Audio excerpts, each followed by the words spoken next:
We're going to talk a bit about biodiversity generally, and we'll talk a bit later on about the great collaboration. Everybody who's involved in climate and biodiversity and environmental matters has a sort of road to Damascus moment that they can talk about when they say, right, I decided to do something about this. And mine was about 2.5 years ago. Okay. Excellent, Andrew. Thank you very much. If you unshare your screen there, much appreciated. I love the idea of a bio blitz there. Very exciting. I see a lot of questions coming through, so keep them coming through. I'll invite you up in a minute to ask them. So Gaynor, how you doing? You got some questions, frustrations. Frustrations. How do you change the hearts and minds of the neat and tidy brigade that want it all the area of land in front of their properties like a bowling green? Yeah, this is something that I mentioned communication. It's the way we tell them. This is the big issue at the moment, and as somebody else has added in, sometimes parish councillors can be joining in that chorus as well. There is a whole range of things that we need to think about when we're saying this. In a way, things going back to the Rio Earth Summit where they said the sky is falling, that all these horrible things, they didn't happen very soon. So a lot of people have been turned off the whole idea of climate and environment because they've been heard too much about it.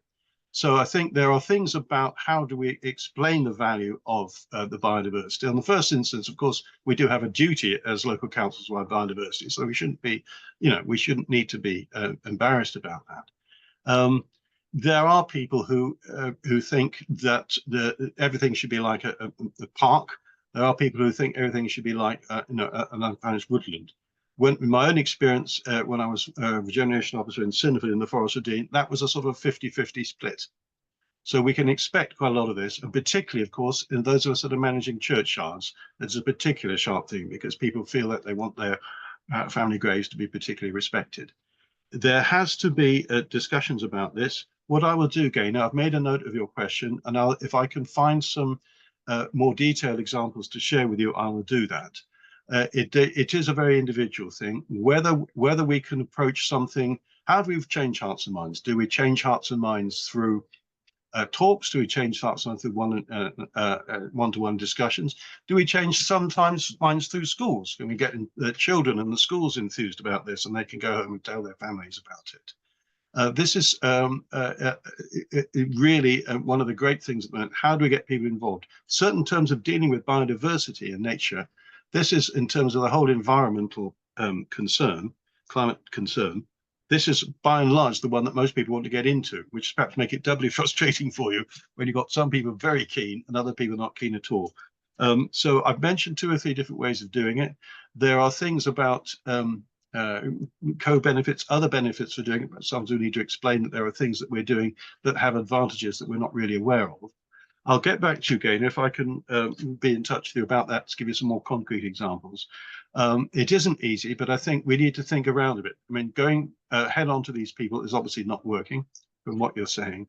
And so we need to be clever about it. Have I begun to answer your question, Gaynor?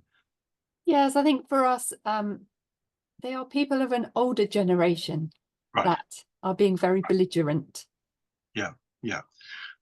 Yes, a place for everything and everything in its place. Yes, indeed. Okay. Yes, so well, maybe that's a clue again, but we mentioned schools. If younger people are getting more excited about this, sometimes people don't listen to clerks. Sometimes councillors don't listen to clerks.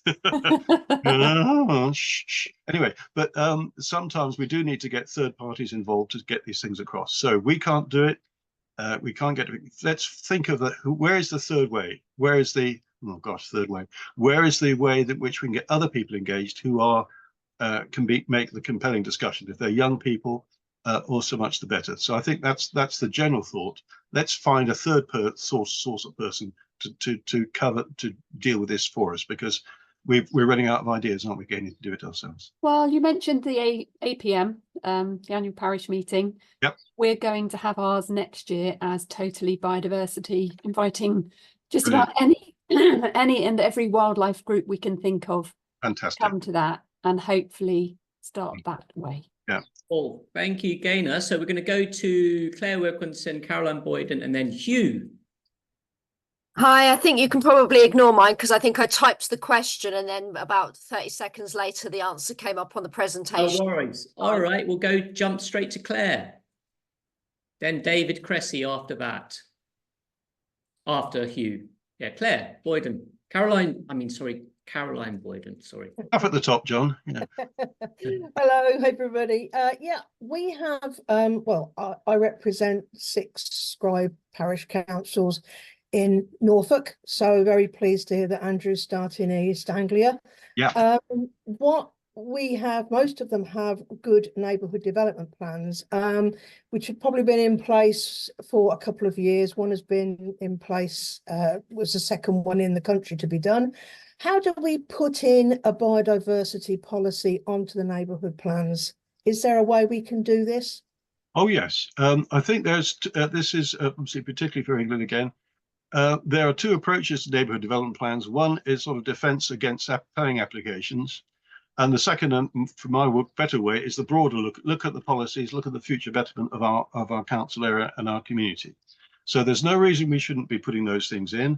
I'll get some, there is some guidance from the Centre for Sustainable Energy, of all people, about neighbourhood development plans. What I will do also, Caroline, is there, if you'd like to send me a private note in the chat as to how I may reach you, and I can get that back to you. It is important to do those things, and of course it's important when our local planning authority is looking at their local plan, is to have our say as well, saying hang on, because our neighbourhood development plans do have to link in with that. And so if that's not going to have the right stuff in it, then we're going to be a bit difficult.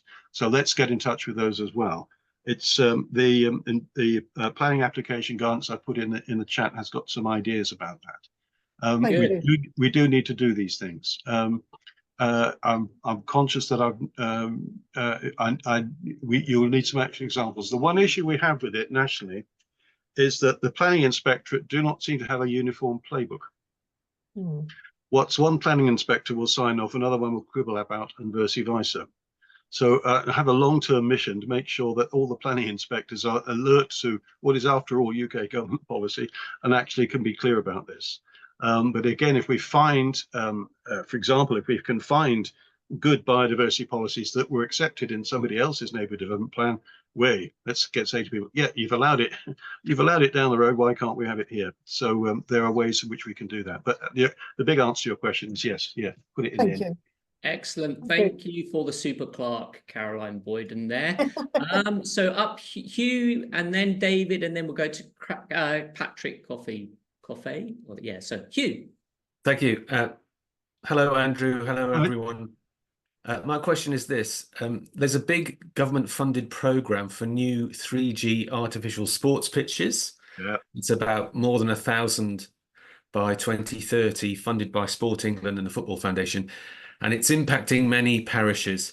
The pitches are often replacing grassland or a natural grass pitch. What are the biodiversity net gain implications of this? Right. You're asking me, in effect, and this is a very good question, I'm going to make a note of it. Is that putting it in, is that part of a planning application? Obviously, if it had to go through a planning application, there would be no good answer at all, because you're just wiping out all the biodiversity values on the site as well. I don't know the answer, Hugh. I will find out for you. In general terms, this is no good, because it's not just about taking out habitats, but the rubber residue from these sorts of pitches are an environmental hazard in their own right. We are in touch with Sport England about this whole agenda, so I'll actually ask her, the lady we're in touch with there, about that as well, because this is perhaps another example of what we were talking about with Gainer, a place for everything and everything in its place.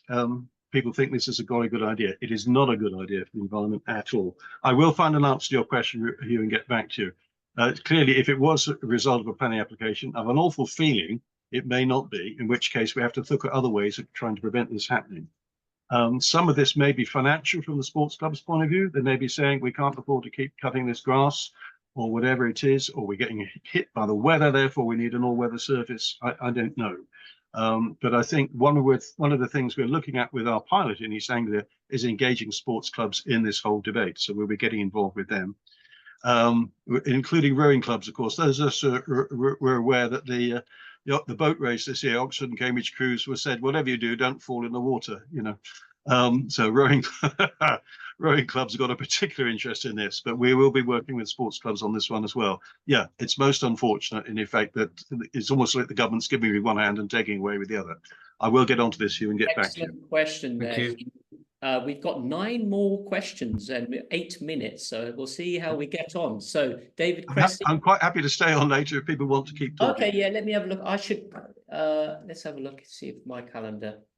Oh yeah, I'm free as well, so we'll do a 10-minute. Yeah, so David Cressy, you're on. Yeah, morning. Hi, Andrew. Thanks Hi. for a great presentation. I'm focused on planning, really. Where the parish council I work in, we're seeing a number of planning applications coming through that, I'll be honest, look like they're paying lip service to this. Yep. It looks to me, looking through some of these planning applications, they're using BNG as a bit of a checkbox exercise. Quite a number of them are simply saying, we're going to do it. It's not a problem. We can't do it on site. We'll do it elsewhere. So my question to you is really, how do we as parish councils, because that's all we are, try and enforce that this is actually real and something happens on the ground as opposed to just a checkbox exercise? Any tips? Yeah, sadly, this is an extra burden in effect on us as town and parish councils to point these things out. We don't make the final decisions, but we are the local, nearest to the local environment, the local community, and so we've now got this responsibility.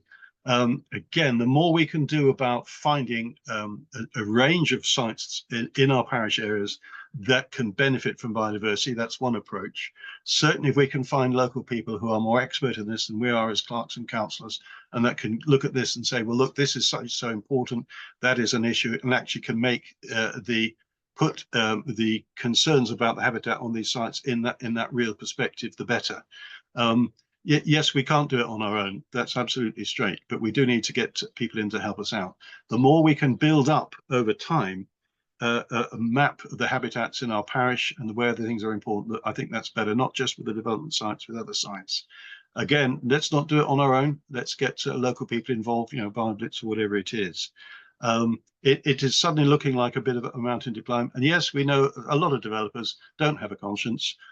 They're just going to go ahead and do what it is, as you say, cheating as a checkbox exercise. So we do have to actually pay attention to this and get in there. Good practice, as I say, is only happening since April. As more and more practice comes in, as other parish and town councils say, well, try this approach because it's worked well with us. We'll be glad to hear that from anybody, and we can spread that around as well. But at the moment, we don't always get on well with our district planning authorities, do we? Not least if we don't agree with them, some of the decisions they make. Some of our district planning authorities will have climate officers, for example, some won't. Some of them will have proper policies and some won't. If they have got officers and people, let's try and make connections with those people and see if we can get them engaged. Certainly, if a climate district planning officer can be commenting to the district planning officer about something like this, that's not going to hurt, is it? You would like to think that a planning authority will naturally ask its own staff with expertise in this matter for commenting on applications. I bet it doesn't happen everywhere, but we have to get involved in this. The other thing to say, of course, is if we have parish and town councillors who are also district councillors, maybe they've got other channels that are not open to us as parishes, and they can speak to people about that. So that's a quick gallop through the number of things we can do, but it is early days, and any good ideas that we get about how to respond to this, we will be sharing widely. Excellent. Right, thanks. Good. So we got Patrick, then Julie Routley, and then Amanda McMurran. So Patrick, thanks for being so patient there. Over to you. Unmute yourself, sir. There we go. Okay. Down the bottom left-hand. Yeah, thanks very much. Hi, Patrick. Yep. Hi, Andrew. Just to say quickly, I'm chairman of the local parish council planning committee, Right. And was formerly district council planning development manager, and I've been involved in local government planning and environment for 50 years in November. So Wow. this is what, and I was planning advisor to SALT for quite a while. But I'm getting to grip. We're all getting to grips with this, and I was picking up on the question from David just now. about how we as parishes deal with all these applications. But so that was very interesting, your answer, and I think we all need to communicate. But a couple of quick things. Yep. One is, how on earth do we all deal with these? Which will be so many, will be off-site, set aside, and God knows what they call it. And if it's not in our parish or district, just somehow we're going to need some way of keeping up with this. The other thing is, will the Labour government, if they come in, have any different approach? Do you know? And thirdly, just for advice, our council at Wealdon, who are a Lib Dem Green Alliance, came in last year, have published a 20% plus biodiversity net gain policy, which we strongly supported. We've declared our own climate emergency in our parish, and everything we do is environment related. So it's all good, but we need to know how to actually keep everybody honest, really. Right. Mouthful. Yeah. No, as I say, well, the first answer is, the more we can identify sites in our parish that can benefit some improvement, the better, so that these things aren't miles away. As I say, my understanding is that the planning authority, having approved a biodiversity net gain plan, then is obliged to monitor it for the next 30 years. Now, how that is going to be effectively done, we know local planning authorities and particularly planning departments are really under pressure in terms of staff time and so forth. So some of this is going to be about, I suspect, put it this way, if it was me, I'd want to be in personal touch with the relevant officers within the district council. Perhaps making friends with them is too strong a thing, but then there needs to be that professional connection. Obviously, from your background, Patrick, you'll know that you know a lot more about those and how things that may work. We do need to get engaged with that. If there are, again, if we've got parish councillors who are also district councillors, that's another way. It is early days, it's only been coming since April, and we need to find out if there's other ways of doing it. But at the moment, it's a couple of things. It's those human links, I think, with the planning authority that we can at least be alert to. But as I say, the more we can say to people, don't go and plant your biodiversity net gain miles away, it could be up to 100 miles away, for heaven's sake. Let's have it here and let's have it there, and let's get those in quickly. So the sooner, I suspect, we get, I noticed from our survey this morning, some of us are already doing this, as soon as we get some kind of biodiversity database, shall we say, of our own parish, the better. Excellent. Okay, Julie, are you still there? Yes. Hello. Yeah. Hi. Yeah. So we have done we've got a biodiversity policy, but it's kind of the next step of putting together a biodiversity action plan, and it's kind of the best way to go about doing that without kind of getting consultants in to do it for us, really. And if there's any kind of templates or guidelines that we could kind of take advantage of. The model biodiversity policy I'll put a link to has got a model plan in the back of it. Oh, okay, great. There's a lot of stuff in it.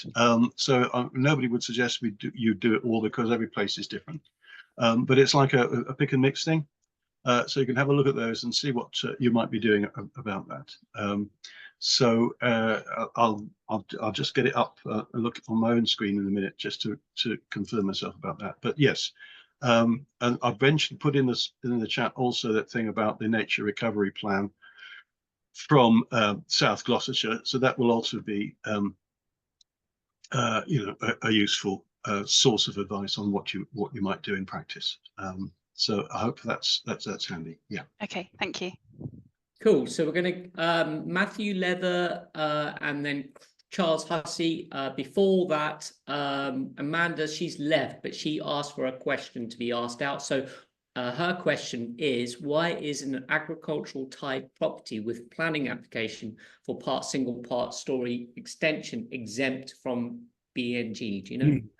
Well, without knowing the details, I guess it's exempt because it's an extension and not a new building. Cool. That's without knowing any more detail. That's what I would expect to be told. Yeah. Mr. Leather, are you still there? Matthew, you want to unmute yourself? I think you are still there. I'm going to ask to unmute. Sorry, I'm there we go. No worries. Yeah, so I was just interested to know, in terms of the biodiversity net gain offset funds, which is where the developer makes a contribution to the local authority because they can't achieve the 10% net gain on their development area. So we've been having dealings with our unitary authority on this to try and understand what funding's available and if there's any way of spending that, to improve biodiversity inside our parish. And I mean, one of the points raised earlier about planning capacity is definitely an issue, but we're just struggling to get anything from them. And it feels like basically they've subcontracted that work to the local wildlife trust, who seem to be doing all the surveys of potential sites, but don't really seem to be including any town and parish councils in this, even though we're the obvious sort of body to look at this. We have those sorts of skill set. So I'm just interested to know whether the town and parish councils have any sort of formal role in this, to play in this. Okay, all the things I've been talking about today is a response from our sector to this issue. No, we don't have any more formal role other than through the normal planning process, and as we get invited to comment on these applications. I'm intrigued to hear that the Wildlife Trust has been employed to do some work, but is not speaking to the local councils. It makes you wonder, what was their brief given? Were they only supposed to be looking at district council holdings, for example? I don't know. Again, pick up the phone. If we can find from our local Wildlife Trust who this is about, we're not asking them to break commercial, integrity. We don't ask them to tell them about their contract with the local planning authority. But it'd be useful for people to be in touch with anyway. Let's find out from them whether they would like some input. If you've got some ideas from your parish managers, we understand you're doing this survey. Can we put you some sites in your way, please? This is something that we might be able to do quite legitimately as something that we're aware of. It's not a secret that they're doing this work, and we can offer our help, if we like, and so forth in doing this. I don't know. Quite often you'll see if work goes out to tender, of course, then the tender document at least should be available at some point, preferably on the planning authority's website. Don't get me started on that, because planning authorities seem to approach procurement in so many different ways. Try and get them all to approach the same way. Doesn't seem to happen. But I think it's not unreasonable to ask our planning authority, they're doing this work, can we have a copy of the brief, please, of the tender document, and not the contract? Fine. What were they being asked to do? Down to a penny, that's certainly not on the website anymore, even if it was. Sometimes this stuff is put on the national, contract finder website, for example, which is another way that we can perhaps find out some of these things. But I don't see any reason why we shouldn't be able to ask our planning authority for at least the brief of what's going on. I don't see why we shouldn't be able to speak to the Wildlife Trust and saying, here we are, we've got some sites we'd like you to consider. Yeah. Thank you. Thank you, Matthew. We've got a share from Charles. Charles, are you still there? You're actually sharing some of your experience. And then finally, we go to Isabel for the last question. Hi, so I'm a parish councillor for Hambledon in Buckinghamshire, and I also sit on the planning committee of the Chilterns Conservation Board. And if I start with just two observations, one is when, as parish councils, town councils, we're assessing planning applications, have a look at the effect of the construction work on habitat and biodiversity, as well as the finished development, because that needs to be taken into account. And the second thing is, do make contact with your local environmental record centre. They hold databases of all the records for their area, and in fact need to be consulted by developers, should be consulted by developers. And importantly, they will know about local wildlife sites. There are two categories. There's biodiversity notification sites, which are sites waiting to be fully assessed and then can be upgraded to local wildlife sites. It's a non-statutory designation, but it should still be taken into account during planning applications if they're adjacent to a development site, and they don't appear on maps. So what I wanted just to really say about and I put in a link to this particular planning application, which was just a householder application for a swimming pool adjacent to an existing house. So I would have thought wouldn't actually need to declare biodiversity net gain. But it happened to be within 35 meters of a triple SI. And we knew that the previous owners had actually planted wildflower species to make a wildflower meadow. So we pulled them up in the parish council response and said, you really do need a preliminary ecological assessment. But the point I'm making is that to do this properly takes a lot of time. Yes. There's only certain seasons in the year when you can do bat surveys or floral surveys, and so this application dragged on. It was started in just get my notes. It was started in April 2022, and it was finally determined in December 2023 when it was refused because, and interesting grounds, they decided that the mitigation was required, the development would impact negatively on biodiversity, and the proposal was to translocate turf to a poorer part of the land holding. But they had to prove that the place where they were going to put this translocated turf was in poorer condition than the Yes. the development site, and that would require a survey in summer of 2024. Right. And they couldn't extend the application process anymore, so they got refused. If you're interested in such things, do read the planning officer's report on it, because it's quite interesting. Yeah. Thanks Thank for you the very much. there, Charles. That's great. That's exactly the kind of practice we need to be gathering as we go forward. Thank you, Charles. And I didn't know about those record centres. That's great. So finally, Isabel, are you still there? Yeah, I'm here. Can you hear me okay? Yep, we can hear you. Hi. Yeah. So I'm Wedmore Parish Council. We're a very green parish council. We have Green Wedmore. We have a village farm. We've food forest project. We've got a developer at the moment going towards translocating hedges, and in our neighbourhood plan, the site itself was 11th in our neighbourhood plan. We're now trying to find ways to go against it. One of them, when I look through the BNG, is that the developer has to maintain the site for 20 years. Is that correct? And how can we ensure as parish council that that can be done in perpetuity? Right. My understanding is, well, two answers to that question. My understanding is the planning authority's responsibility to keep an eye on these things.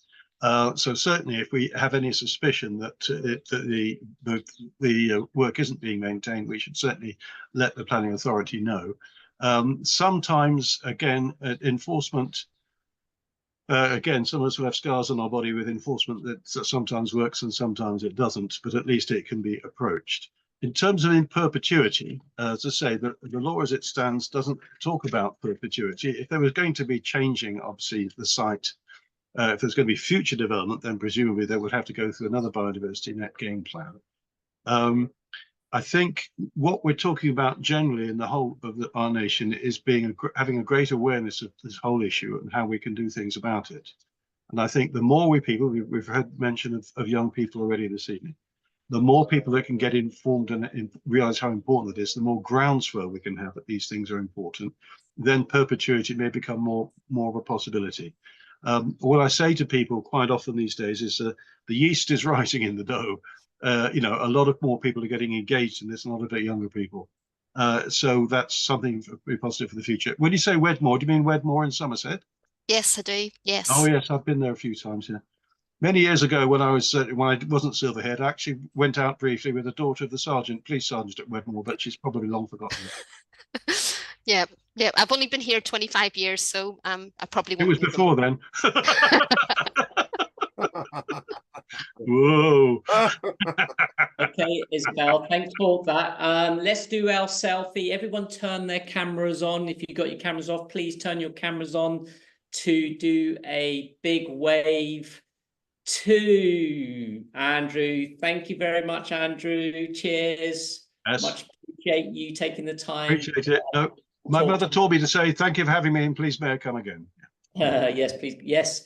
And yeah, so appreciate that, and appreciate you hanging around a bit longer to get all those extra questions done. Yes, part 2. We've got part 2 coming up with Amanda. She knows Andrew as well. She's heavily involved in great collaboration as well. So I'll send a link out to there. Take it easy, everybody. Cheers. Thanks, John. Well done.